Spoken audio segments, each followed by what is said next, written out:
She hid in the shadows. The shadows stretched. The sun didn't reach this far into the maze of the alleys in this brightly lit city.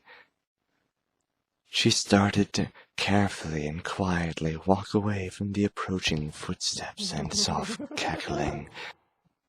Her foot nudged something. A stone, maybe. And she walked faster, her breathing coming out in ragged, terrified gasps. Ruby! Don't think you can hide from me, Ruby. I'm thirsty, and I need you so I can have some of your delicious red wine to drink. The strides widened from behind her. Suddenly he was talking from much closer. No. Oh. But your fluids are constantly being refreshed.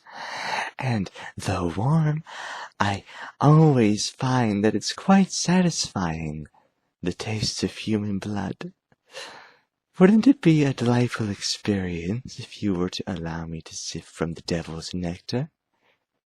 He slowly reached out a hand for her shoulder.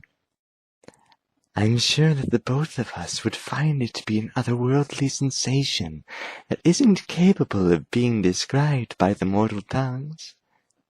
Let us indulge. She whimpered again and began to run. He'd only been getting creepier since this game of tag started.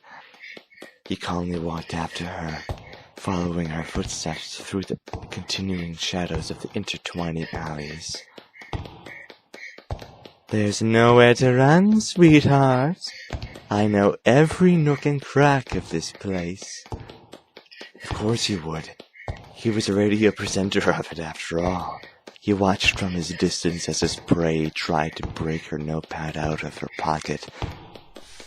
They each were aware of the other's tactics, and she just managed to break out of her cell. He started to make his way into a slow run, knowing that he'd easily catch up to her due to her small size and low stamina from hours under the scalpel she'd already endured. You're putting a lot of strain on me, but no matter. I can easily outrun you. He chuckled softly, yet coldly, as he increased his running speed, watching her succeed in retrieving her notepad, attempting to shakily write in her attempt to escape. He pulled a knife out of his pocket and skillfully, yet casually, tossed it over in her direction. She yelled in pain as it found its target in the back of her knee, causing her to involuntarily freeze to keep her balance before attempting to hobble away. He could hear her trying to suppress her whimpers of pain as blood started to run the back of her leg, staining her already sweat-stained pants. He caught up the last few steps easily, and his hand found the back of her neck, directing her into the nearest wall. She grunted with the fresh but minute amount of pain that shook her before he spoke again, spotting her still attempting to write.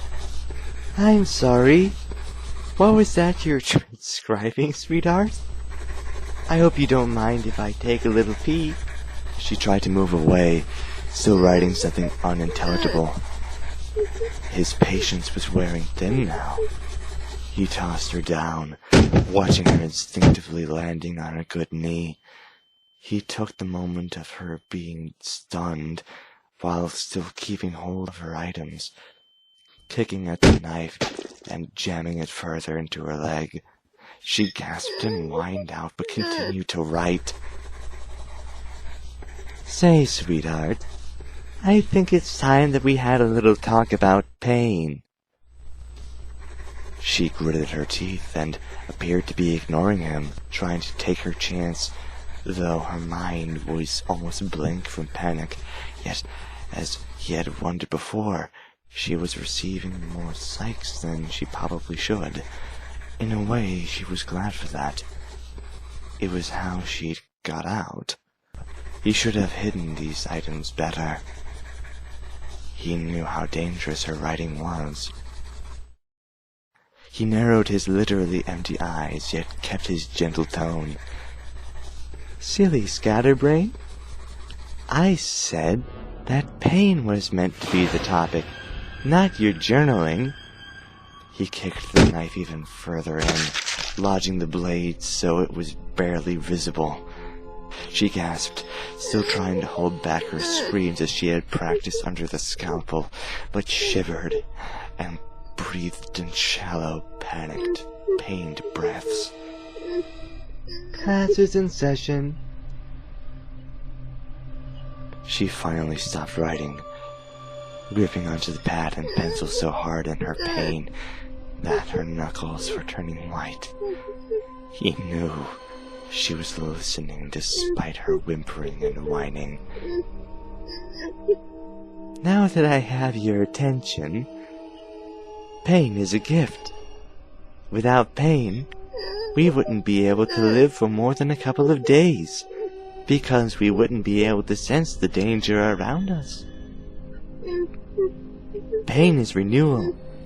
With this useful tool, which enhances our alertness, we can manipulate the minds of others and make them become completely aware of what we want them to be. They become so desperate that they start blindly complying.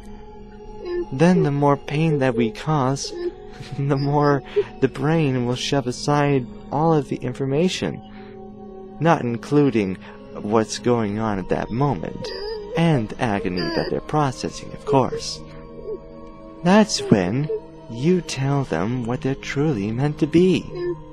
That's when you let them know the beautiful person that they could be inside, if only they had listened to you. And lastly, pain is a sanctuary.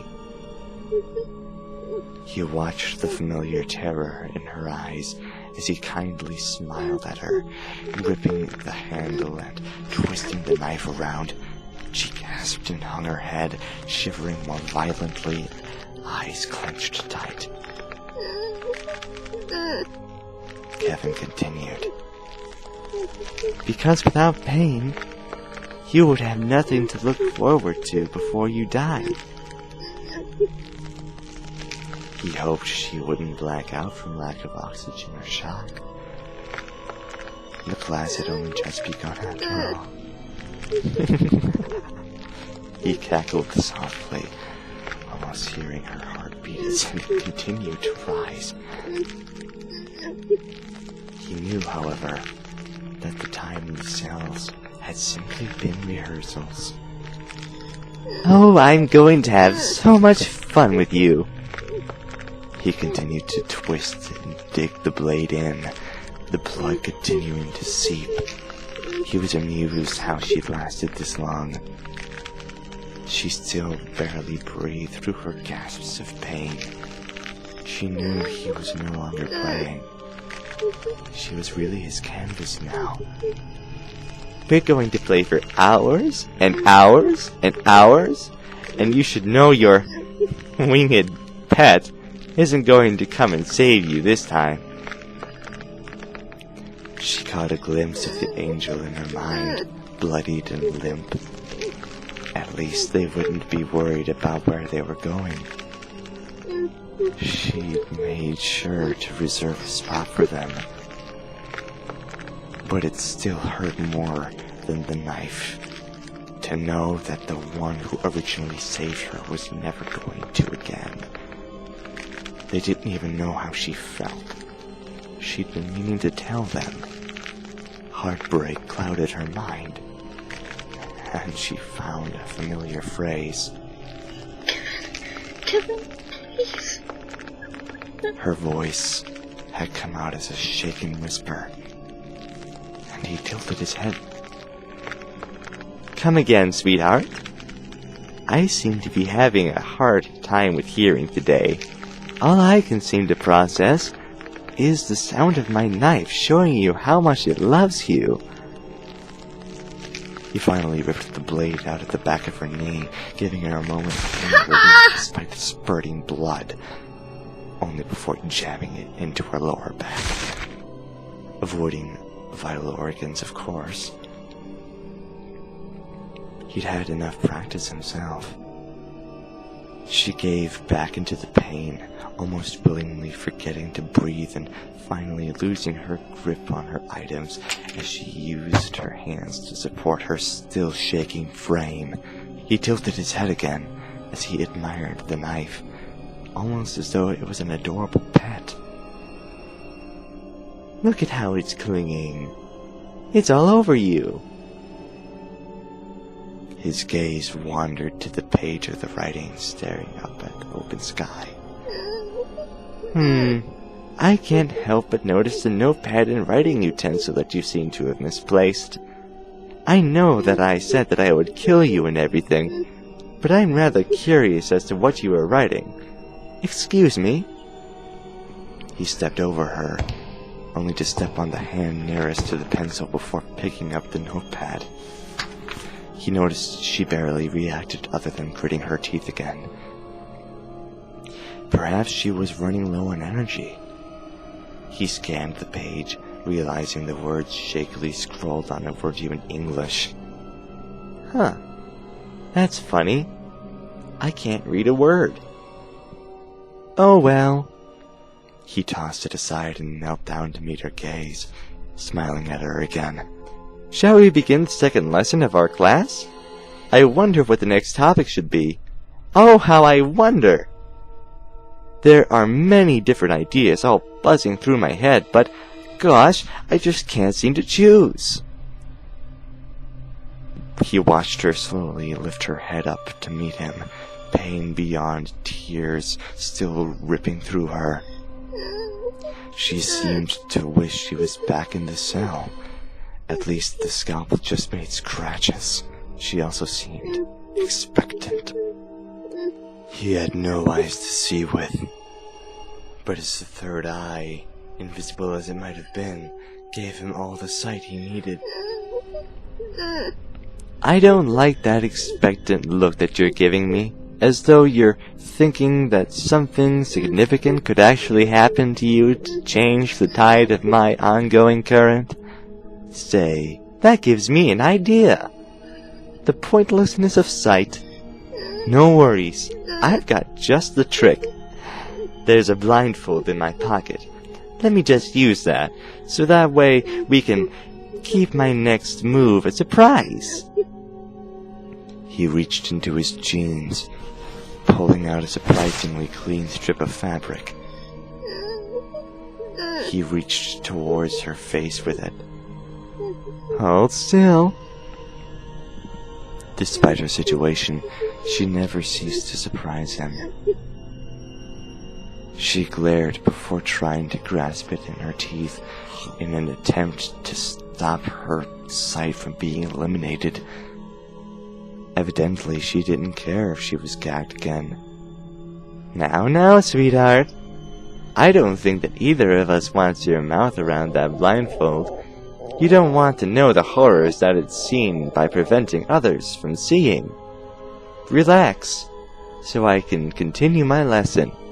If you don't, I'll be compelled to let my knife show you how much it truly cares once again. The terror was still in her eyes, and although she complied and shut her mouth, he could still hear the determined growl. He shook his head. They'd been over this so many times in the cell, and the scalpel could only do so much. Oh, poor little Ruby. I told you what would happen if you did this. Let me prove to you that I'm a man of my word.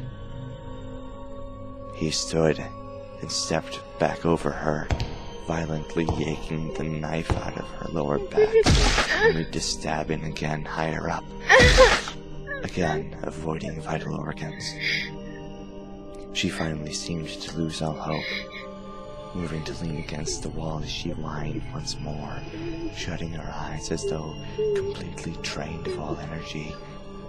She knew this familiar dizziness, and hoped it would claim her quickly as it usually did. His voice started to gain a fuzz around the edge, becoming unintelligible. Not that she cared. She'd rather be with the one he called her pet again. No. Don't lose consciousness on me now. I still haven't even started talking about the pointlessness of sight yet. He shook his head and stabbed her again, briefly admiring the patterns of her blood on her beloved t-shirt. If this was it, she hoped the others would be safe. Please, allow me to teach you my wisdom. Her eyes opened a fraction, unfocused, before they lost all light. He sighed and stepped back to face her. She was no longer whining. What did I just say about passing out? Ruby? Ruby? Ruby, are you there? Can you hear me? Wake up, Ruby. Wake up. Wake up.